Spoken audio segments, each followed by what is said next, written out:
bertemu kembali saudara di layar kaca televisi Peduli channel 8 pastinya.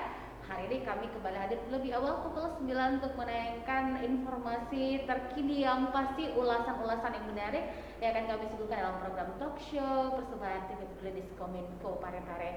Hari ini menyangkut masih sorotan publik kita seputar waspada COVID di era new normal atau tatanan hidup baru.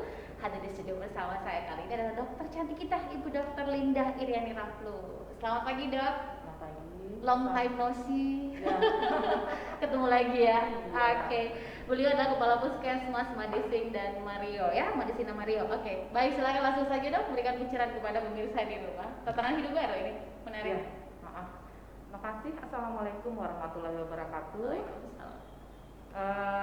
Sekarang ini kan Parepare sudah memasuki new era baru, tatanan baru. Bagaimana beraktivitas, bagaimana kita melalui hari-hari kita ini berteman lah ceritanya dengan COVID. Berteman tapi dalam konteks yang bukan berteman berantem ya, tapi karena sekarang memang agak susah kalau kita mau menghentikan rantai penularan dari COVID itu sendiri. Kita sudah dari kesehatan sudah berupaya bagaimana caranya melakukan teknik-teknik untuk memutuskan rantai penularan ini. Tapi memang perlu mungkin lebih kerja ekstra lagi untuk bisa bisa lebih cepat memutuskan ini. Dan tidak mungkin kita berada pada statement ini terus, statement di mana pencegahan terus, tetapi kita harus terus maju bahwa masyarakat itu banyak kebutuhan, banyak kegiatan yang tidak bisa ditinggalkan dan mereka harus tetap bekerja. Oleh karena itu pemerintah melakukan suatu jalan ya, di mana di tatanan baru ini kita sudah mulai bisa beraktivitas, tapi tetap melakukan beberapa protokol kesehatan. Jadi protokol kesehatan itu ditetapkan di beberapa tempat, di tempat-tempat umum, di perkantoran. Mungkin nanti kalau sudah sekolah sudah mulai berjalan, mungkin tetap ada protokol kesehatan yang harus dilakukan di sekolah. Terutama mungkin karena COVID-19 ini, virus COVID-19 ini dia bekerja pada lingkungan ya yang tidak terlalu bagus, yang jelek dan sebagainya. Maka yang harus kita perhatikan adalah kondisi lingkungan di mana kita bekerja atau sekolah, terutama ventilasi, karena virus ini sangat sensitif terhadap sinar matahari, ultraviolet. Oleh karena itu dimungkinkan itu anak-anak berjemur dulu misalnya, atau kemudian semua ruangan harus ada ventilasi supaya lingkungannya menjadi lebih sehat, aerasi, ventilasi lancar, dan kemungkinan untuk terjadinya penularan itu menjadi lebih sedikit. Kita juga lebih aman menyekolahkan anak-anak misalnya seperti itu. Demikian pula dengan lingkungan kerja juga seperti itu. Jadi kita mengupayakan penggunaan AC itu sebenarnya harusnya kita lebih kurangi saja penggunaan AC. Jadi harus lebih sering menggunakan sinar matahari atau udara, sirkulasi udara langsung ya. Nah, mungkin yang seperti itulah yang harus bisa kita terapkan sedikit-sedikit, atau sebaiknya merubah ya bagaimana caranya supaya menjadi hidup lebih sehat, mencuci tangan dengan baik, dengan benar, di setiap sarana kesehatan atau tempat-tempat umum atau pertokoan sedianya menyediakan sarana cuci tangan ya, sarana cuci tangan. Jadi bukan hanya sebagai pajangan, tetapi memang harus diterapkan bahwa sebelum masuk, kadang-kadang pun kalau misalnya kita rasa sudah tidak nyaman karena terlalu banyak memegang di dalam toko, keluar pun kita harus sebaiknya cuci tangan sebelum kita menyentuh mata, mulut, dan hidung. Karena kadang-kadang kita tiba-tiba rasa gatal, otomatis langsung refleks ya. Padahal penularan virus ini dia paling cepat melalui mukosa. Jadi mukosa mata, mukosa hidung, dan mukosa mulut. Dan itu yang paling refleks sekali. Anak-anak kita bawa jalan-jalan, pegang-pegang apa saja, kemudian menangis, kucuk-kucuk mata, bisa saja itu terjadi. Jadi seperti itulah. Mungkin itu yang perlu kita tanamkan mulai dari sekarang ini, hidup bersih sehat, hidup dengan pola-pola yang baru, yang dulu yang jelek-jelek kita tinggalkan. sebenarnya kita Dinas Kesehatan itu dari dulu sudah mulai melakukan namanya PHBS, pola hidup bersih sehat, iya. Dan makin digalakkan lagi untuk kegiatan tersebut. Mungkin itu saja barangkali ya. Baik, tapi ini yang saat ini sedang menjadi mencuat di tengah masyarakat kita sekarang kan tinggal 2 hari dok, hari raya Idul Adha. Yang mana kemarin ketika Idul Fitri lebih banyak lebarannya via virtual dan sekarang ada sedikit kelonggaran, alhamdulillah. Bagaimana sekarang kita menyikapi suasana lebaran yang selalu kental dengan silaturahmi, mudik dan segala macam. Bagaimana penerapan tatanan hidup baru dalam suasana hari raya? Tentu saja tidak mau kita cederai, jangan sampai ada klaster baru begitu. Ya. Silakan. Ya. Sebenarnya prinsipnya tetap sama, bahwa kita tetap menjaga protokol kesehatan itu, ya. Jadi memang tidak bisa ya kalau kita ke rumahnya orang misalnya, wah jangan ke rumah si A, nanti kita tertular dari ini dan kemudian. Yang kemarin-kemarin memang kita betul ketat, tapi sekarang mungkin sudah mulai belajar bagaimana caranya protokol kesehatan dengan baik. Jadi bisa saja kita bersilaturahmi, tetapi tidak menyentuh tangan misalnya, hanya bersalaman jarak jauh, kemudian tidak saling banyak orang. Nah, mungkin ya diaturlah bagaimana caranya. Kalau misalnya keluarga kita itu kan tidak mungkin kalau ada keluarga datang kita bilang antri ya ini dulu datang duluan, ya tidak. Tapi setidaknya kita memberikan pengarahan bahwa diingatkan bagaimana caranya supaya tidak saling bertumpuklah dalam satu rumah itu. Kemudian tetap diingatkan untuk melakukan protokol kesehatan. Jangan terlalu banyak menggunakan masker, lebih sering menggunakan masker. Walaupun kita keluarga, ya kadang-kadang itu yang menjadi sumber penularan itu karena merasa bahwa keluarga takji, ya, teman kerja takji. Seperti itu. Padahal kita tidak tahu masing-masing orang itu apakah sudah tertular atau belum. Karena itu tergantung dari daya tahan seseorang. Mungkin daya tahan seseorang itu lebih kuat dibandingkan kita, maka dia hanya sebagai carrier atau pembawa. Nah, sedangkan kurang dari 48 jam orang tersebut terpapar, dia sudah bisa menularkan kepada orang lain. Jadi dia sendiri belum bergejala, tapi dia sudah bisa menularkan kepada orang lain.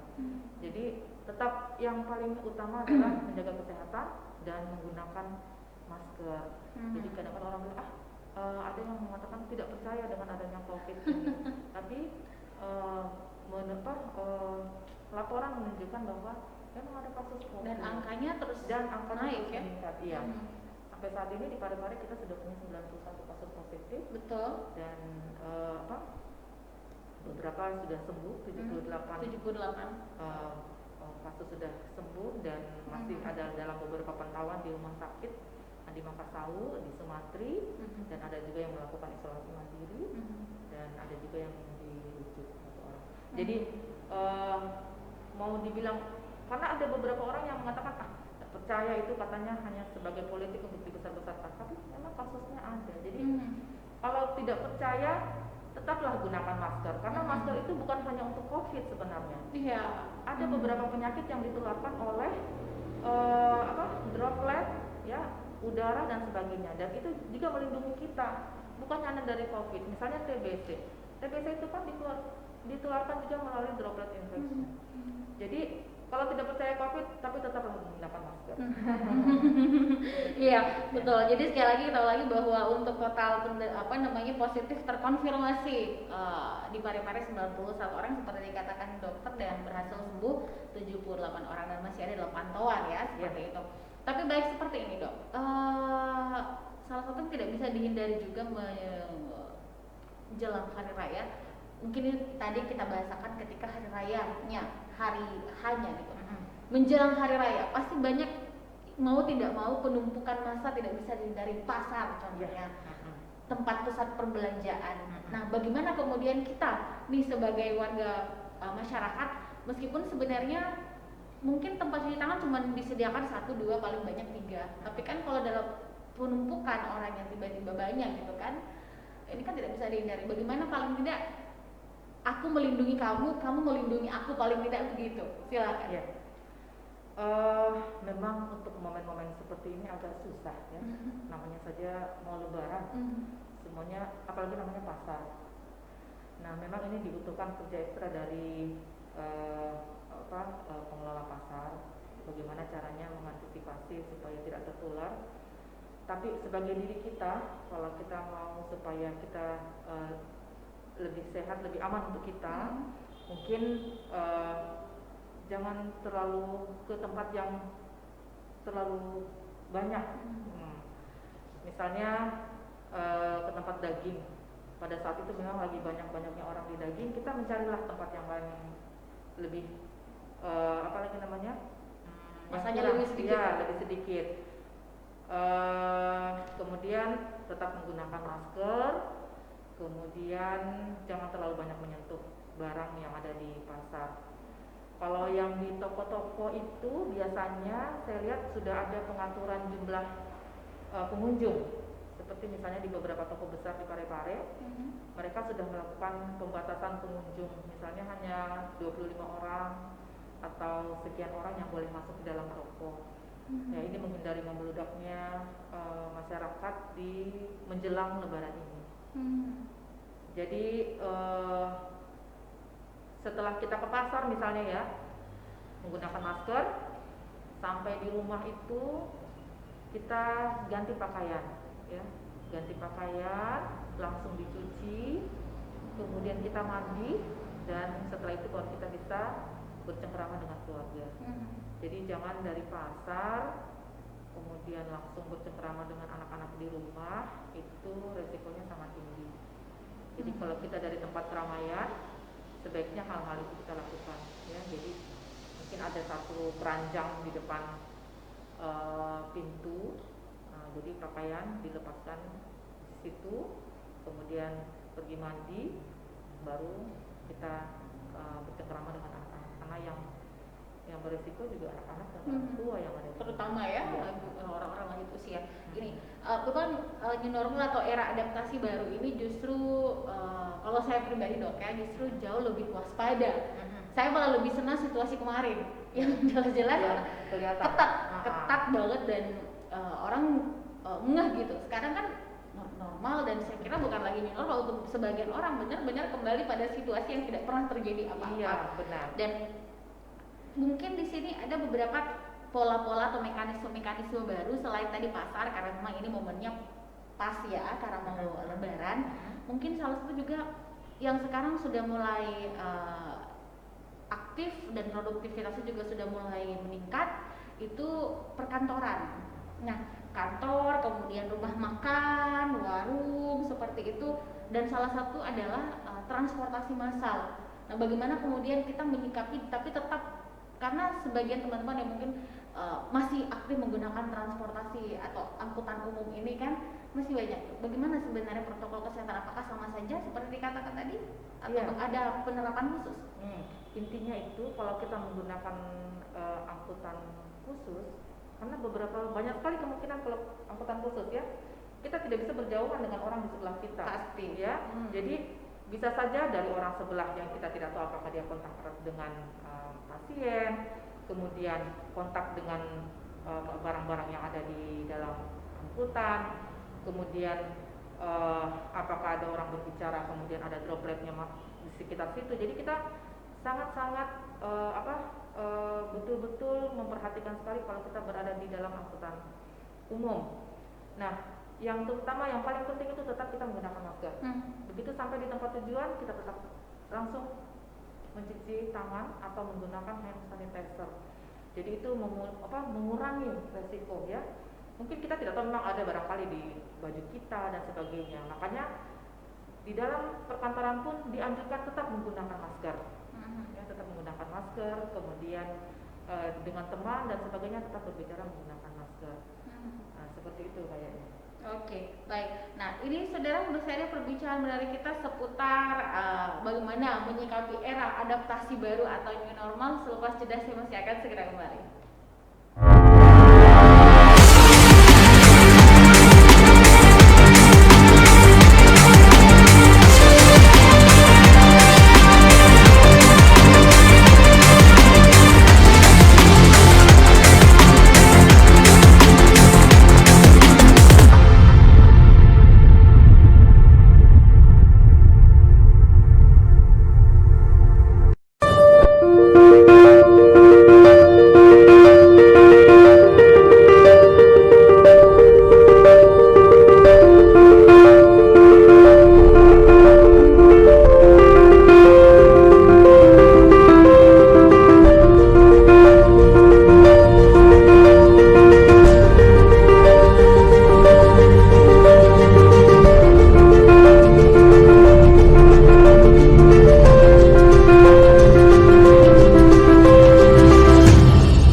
FM. Pendengar, mari kenalan lebih dekat dengan kami. Klik tombol like di Facebook fanpage Radio Peduli 96,9 FM dan live streaming di rpp.pareparekota.go.id atau dengarkan kita juga melalui aplikasi RDio. Download aplikasinya di Play Store secara gratis. On your radio, on your mobile, and online. Your number one hit music station. 96.9. Radio Peduli FM.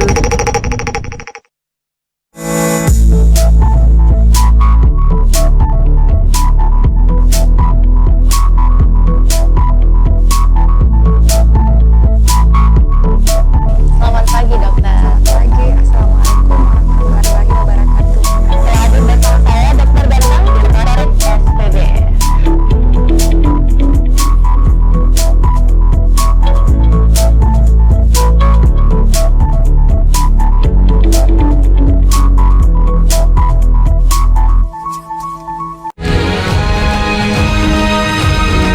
Assalamualaikum warahmatullahi wabarakatuh. Saya Harmanikam. Suradi Sugierto. Saya Trianti Sulaiman. Saya Uswatun Hasanah. Hadir di layar televisi Anda dengan suguhan informasi yang telah dirangkum tim redaksi kami. Kita mulai news update selengkapnya.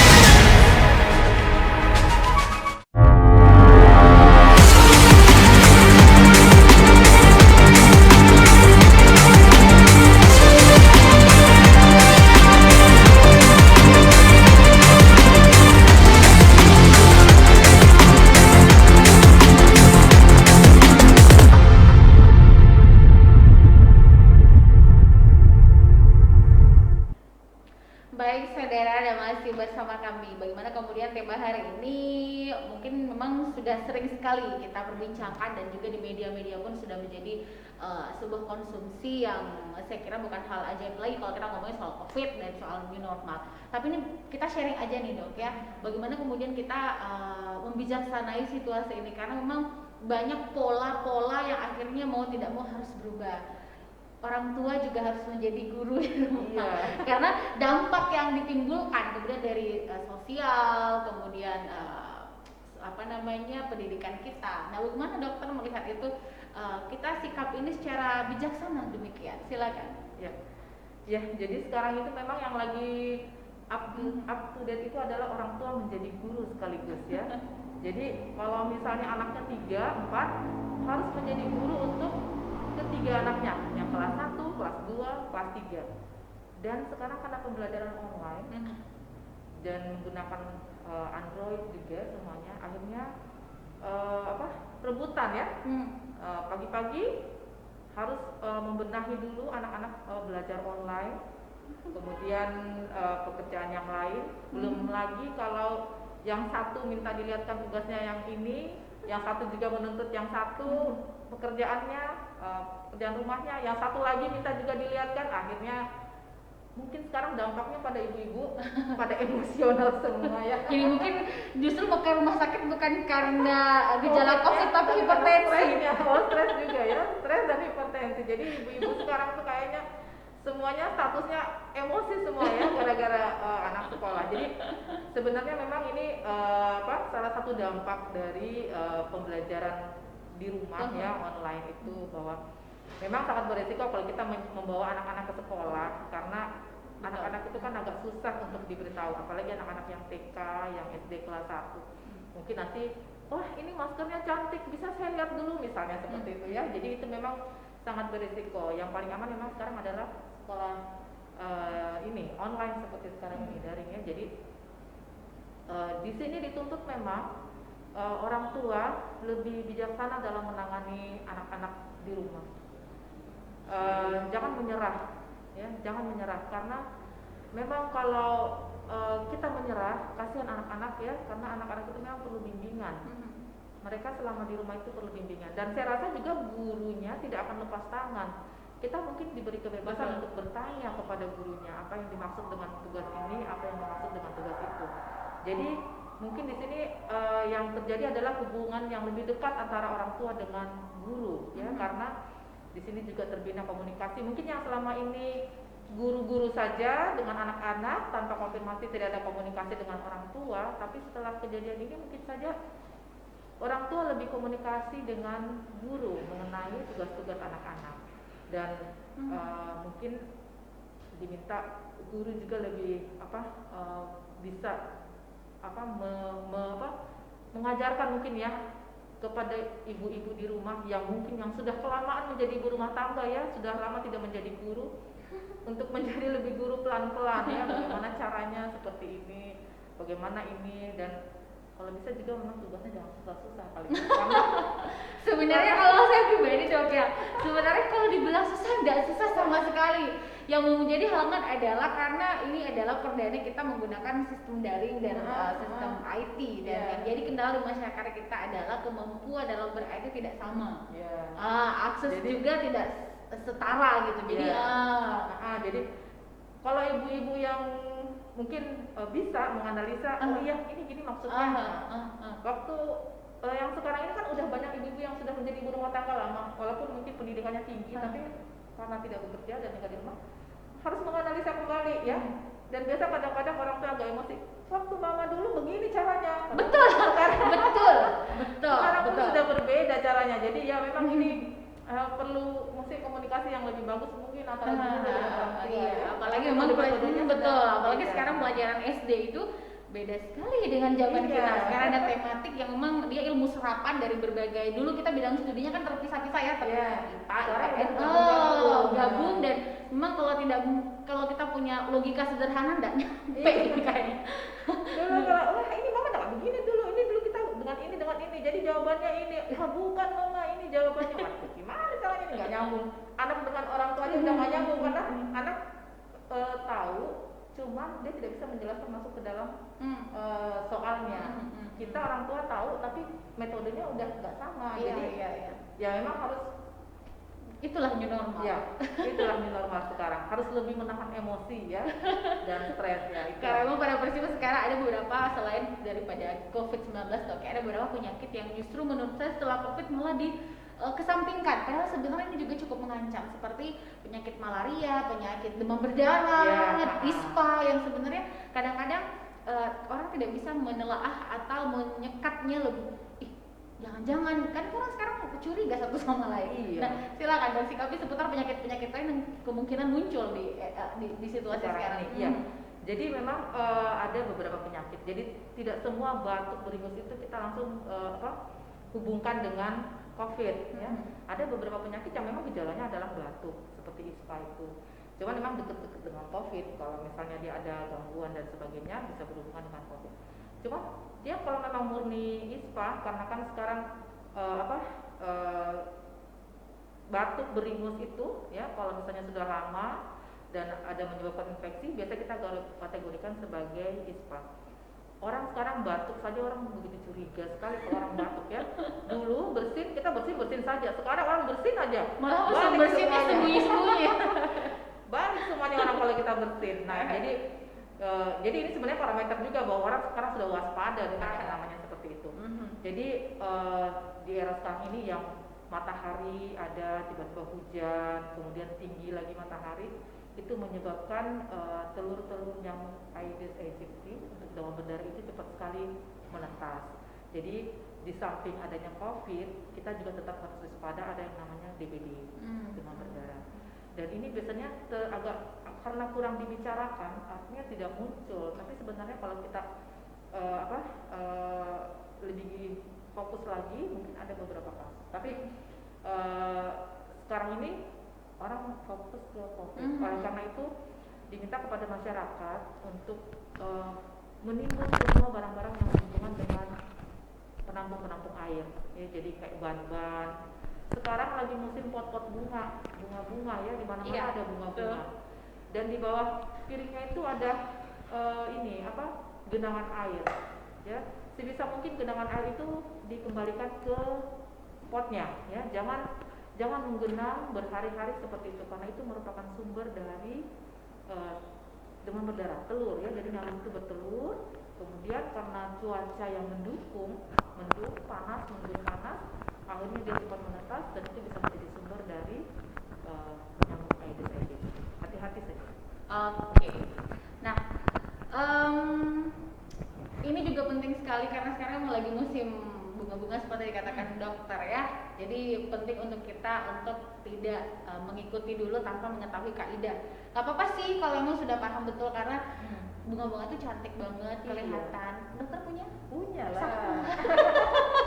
Kaktus ya dok ya? Kita lagi musim kaktus ya. Jadi kita sekarang karena lagi ngetren bunga-bunga ya mari kita. Tapi kan dulu udah banyak bunga-bunganya. Iya betul. Ya kalau sekarang lagi zaman kaktus tapi penting juga untuk bahwa jangan sampai tren itu kemudian membawa kasus baru. Iya. Karena tadi kita tidak selektif dalam tadi bilang dokter tidak airnya itu sampai Ya menggenang terlalu lama ya. Hmm. Jadi tetap harus genangan-genangan di bunga-bunga itu di potnya. Kalau sudah pernah menyentuh tanah itu sudah aman sebenarnya, kan tidak ada yang menggenang dan tidak akan bertelur nyamuk di yang bersentuhan dengan tanah.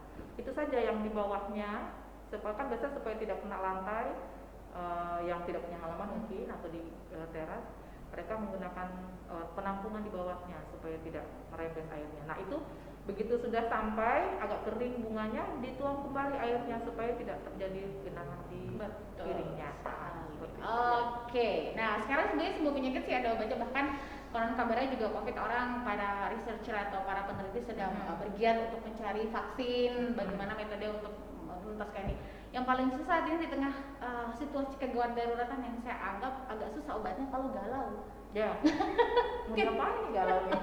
Kita jeda dulu, saudara, saya masih akan segera kembali bersama Ibu Dr. Linda selepas yang satu ini. Ya.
Pendengar, mari kenalan lebih dekat dengan kami. Klik tombol like di Facebook fanpage Radio Peduli 96,9 FM dan live streaming di rpp.pareparekota.go.id atau dengarkan kita juga melalui aplikasi RDio. Download aplikasinya di Play Store secara gratis. On your radio, on your mobile, and online.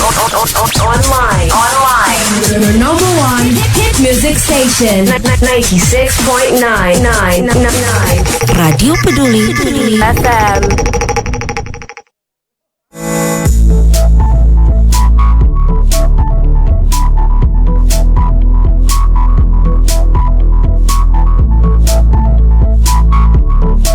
Selamat pagi dokter. Selamat pagi. Assalamualaikum warahmatullahi wabarakatuh.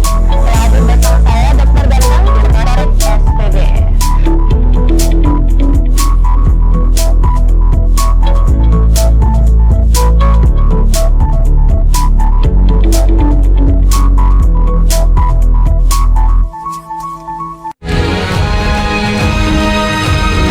Assalamualaikum warahmatullahi wabarakatuh. Saya Harmanikam. Suradi Sugiarto. Saya Trianti Sulaiman. Saya Uswatun Hasanah. Hadir di layar televisi Anda dengan suguhan informasi yang telah dirangkum tim redaksi kami. Kita mulai news update selengkap.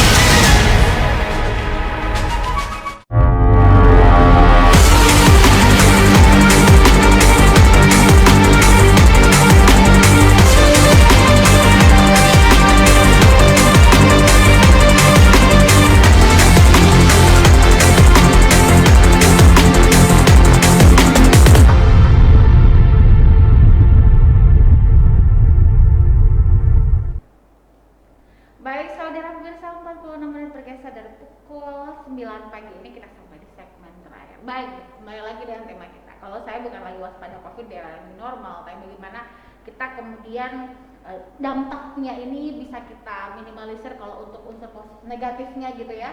Tapi bagaimana kita seperti dikatakan kita mulai tetap produktif di situasi yang masih cukup menegangkan di apalagi beberapa daerah seperti di Makassar sudah black zone gitu kan, sudah zona hitam gitu, dan ini pasti perlu kehati-hatian ekstra bagi kita yang sudah masuk dalam zona merah termasuk Parepare. Silakan Dok, terakhir. Ya. Kita tetap harus menghadapi ini kita punya kegiatan kita untuk selanjutnya, untuk kedepannya kita tetap beraktivitas, tapi beraktivitas lebih sehat. Diminta kepada perkantoran, tempat-tempat umum, toko dan sebagainya, pasar. Yang paling utama adalah penggunaan masker. Jadi semua diwajibkan untuk menggunakan masker.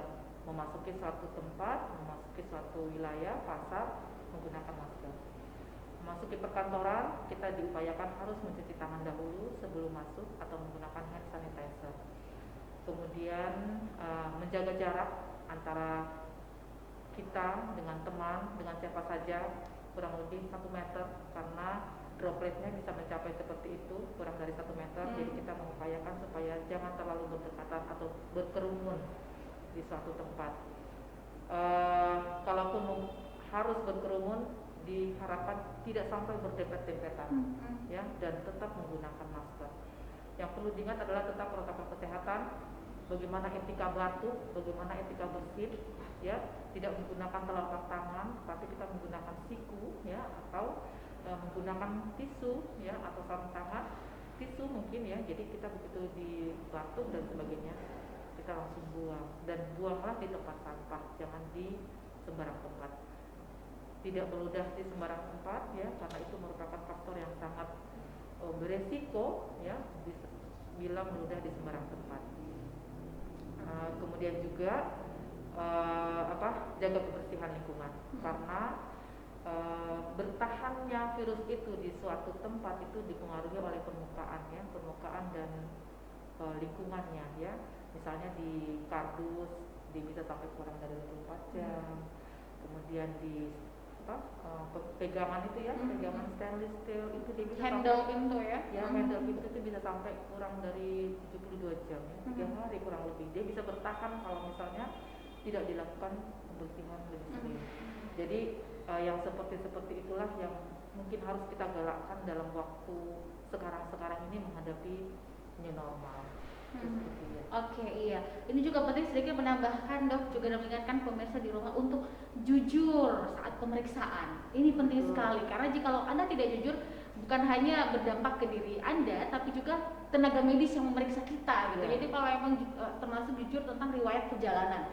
Kalau emang pernah ke daerah yang memang potensinya besar, misalnya pernah ke Makassar atau apa, ya jujur saja gitu kan, supaya penanganannya lebih cepat dan lebih intens seperti itu. Tapi terlepas dari apapun itu, Dok, produktivitas semua harus kembali dilakukan, tetapi syarat mutlaknya seperti yang sudah diutarakan dokter tadi, bahwa tetap pakai masker, tetap rajin-rajin cuci tangan, tak pakai sabun di air mengalir. Dan sebenarnya kalau saya lebih senang cuci tangan pakai sabun di air mengalir. Betul. Karena hand sanitizer tuh bikin kulit saya makin kesini makin kering. Makin kesini. Jadi ini penting sekali untuk kita bersama. Dan semoga informasi yang disampaikan oleh Bu Dokter kita pagi hari ini bermanfaat. Mari kita sama-sama jauh lebih legowo menyikapi semua hal, dan saya yakin badai pasti berlalu lah. Iya. Meskipun tengah malam ada hujan badai, insya Allah besok pagi matahari terbit dan cerah lagi lah semuanya. Ya, terima kasih sekali lagi, Dok. Selamat bekerja, selamat menjadi ibu dan guru di rumah juga. Iya, yang penting jangan stres. Yang penting itu namanya, apapun itu jangan stres, ya. Baik, saya pamit. Assalamualaikum warahmatullahi wabarakatuh, dan tetap sehat. Gunakan masker untuk menyelamatkan yang lain, dan yang lain juga menyelamatkan yang lain laginya gitu dengan penggunaan masker. Terima kasih. Selamat pagi. Assalamualaikum warahmatullahi wabarakatuh.